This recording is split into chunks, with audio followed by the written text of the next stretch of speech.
Episode 2 లోభం కథ. లోభానికి వచ్చిన నష్టం.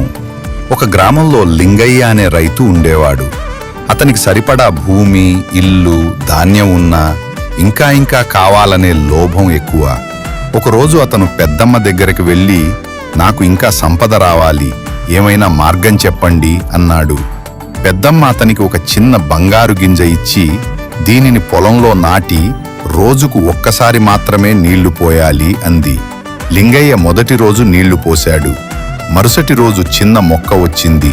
అతను చాలా సంతోషించాడు.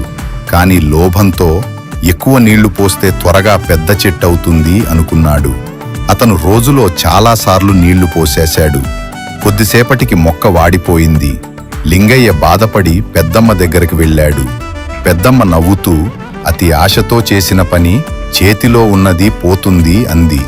లింగయ్య తన తప్పు తెలుసుకుని మారిపోయాడు. నీతి: లోభం నష్టానికి మూలం.